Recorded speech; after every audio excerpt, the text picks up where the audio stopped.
Okay, problem 9 in Connect. This is exercise 913 in your text. This is the first time we're dealing with dollars. This company, the Rapid Car Wash, says, okay, we actually washed 8,800 cars. This is our income statement. This is real dollars. Up until now, everything's been planning dollars.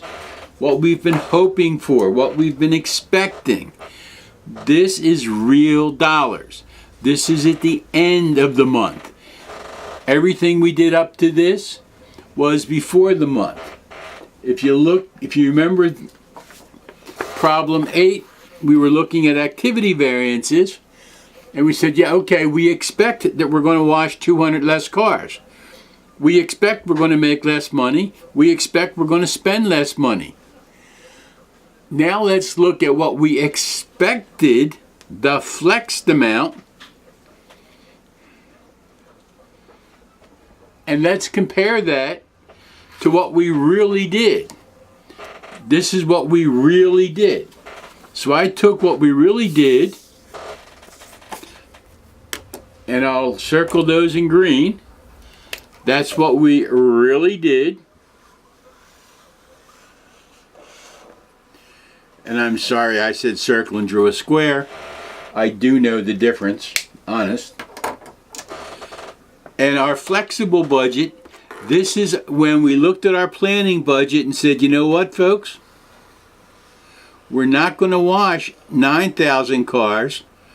We're going to wash 8,800. So let's take our cost formula and reassess, reevaluate what we thought we were going to do. And now let's compare that at that level. So this is not at 9,000. This is at 8,800. We flexed the budget. That's the whole concept, to let the budget expand or contract to the actual level of output. So we actually did a 8,800 that we expected. We expected, our flexible budget says at 8,800, we expected that we would make 43,120. Our income statement says we only made 43,080, so we missed our target by $40. That's an unfavorable variance.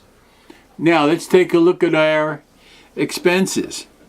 Our cleaning supplies. We expected our cleaning supplies to be $7,040. They were $7,560. That's $520 more than we expected. That's certainly unfavorable. And this is why you need to flex the budget and compare the flex budget to the actual results, so you can talk about this to your management.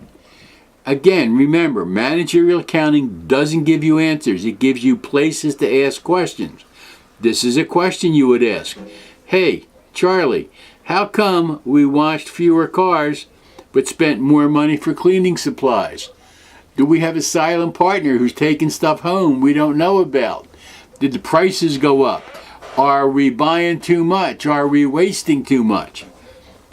Managerial accounting gives you information to ask good questions. Let's take a look at our electricity. Again, our electricity.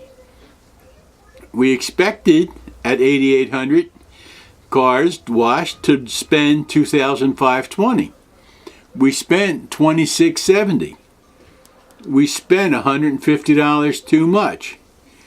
Again, you want to go to your production manager and say, yo, Mary, what's going on here? Are the guys leaving the lights on? What's happening? Are we air conditioning the building overnight? How come we washed fewer cars and used less electricity? Or used more electricity, I'm sorry. Maintenance, same deal. We expected $1,760, we spent $2,260. Lord, that's $500 more to wash 200 cars less. Why? That's again something to talk about to management. Why are you spending more to do less? It could be a reason the prices have gone up. Can't help it. It could be our workforce is not doing their job. It could be that we're down 3 people and everybody's working overtime. There's got to be answers. This just tells you where to look to ask about those answers. It doesn't give you the answers. Let's take a look at wages and salaries. Wages and salaries, again, $860 more. We expected $76.40 to wash 8,800 cars. We washed 8,800 cars and spent $8,500. That's reason to call the production manager in and say, Charlie, sit down, we got to talk. How come we spent $860 more for wages, very much an unfavorable variance, and we washed fewer cars?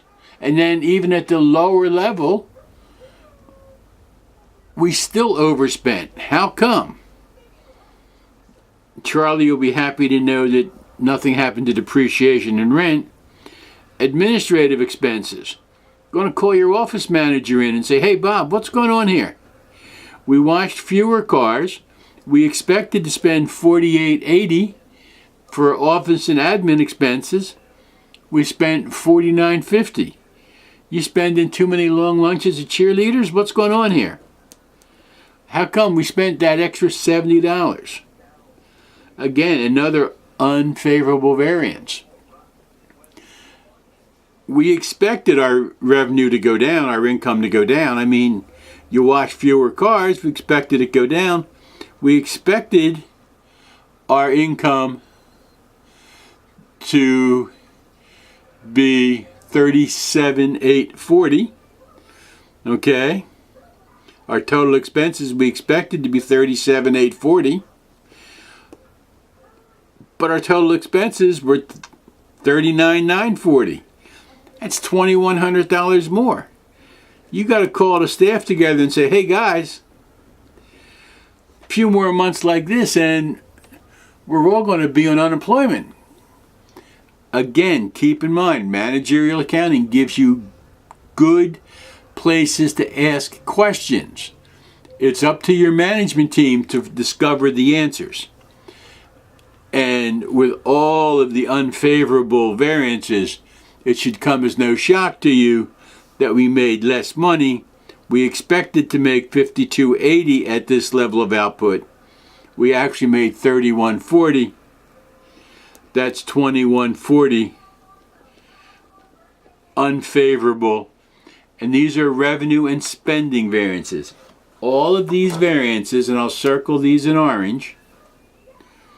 I'll square these in orange, excuse me. Orange, you glad I corrected myself?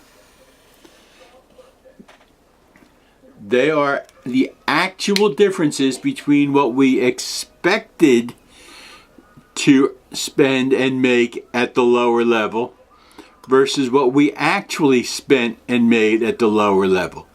They're revenue and spending variances. They have nothing to do with activity. We took care of the activity up there when we flexed the results down to that level of output.